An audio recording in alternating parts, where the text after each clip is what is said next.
ভাইমন দাই বাৰুদ ওৱানখন কৰিছিলে। এতিয়া বাৰুদটো তেওঁৰে পুত্ৰ মানস বৰুৱাৰ পৰিচালনাত আৰু জিল ক্ৰিয়েশ্যন আৰু গোয়েংকা ফিল্মছৰ বেনাৰত নিৰ্মীয়মান অৱস্থাত আছে। এতিয়া আৰম্ভ হৈছে। আমি যোৰহাটলৈ শ্বুটিং কৰিবলৈ গোটেই ইউনিটটো ওলাই আহিছোঁ। সেইকাৰণে জুবিনৰ পৰা আশীৰ্বাদ এটা লৈ ওলাইছোঁ। কাৰণ আমি একেলগে আচলতে 12 ছেপ্টেম্বৰলৈকে একেলগে আমি কথাই পাতি আছিলোঁ চিনেমাখনৰ। জুবিনে মিউজিক কৰাৰ কথা আছিলে। আগৰ চিনেমাখনতো আগৰ বাৰুদখনতো জুবিনৰ মিউজিক আছিলে। পুজো অহা গানটো প্লেন কৰিছিলে 12 তাৰিখে।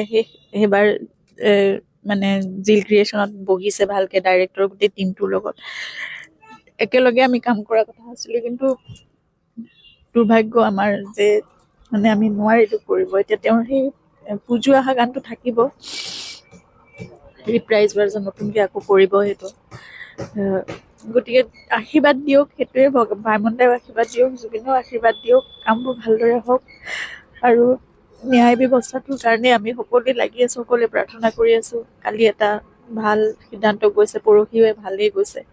গতিকে সকলোবোৰ পজিটিভ হৈ আহক এনেদৰে।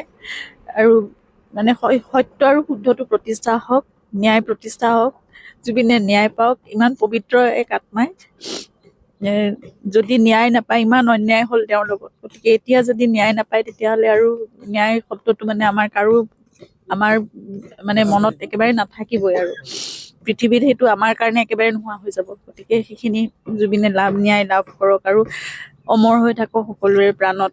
তেওঁৰ কামবোৰ অমৰ হৈ থাকক, তেওঁৰ বিশ্বাস আদৰ্শ সকলোবোৰ তেওঁ থাকি যাওক। সেইটোৱে কৈছোঁ, সকলোবোৰ পজিটিভ হৈ আহক। এতিয়ালৈকে কালিলৈকে আমি ভাল সিদ্ধান্ত পাইছোঁ। গতিকে ইয়াৰ পিছৰখিনি সকলো খুব ভাল পজিটিভ হৈ আহক, এইটোৱে ইচ্ছা বিচাৰিছোঁ।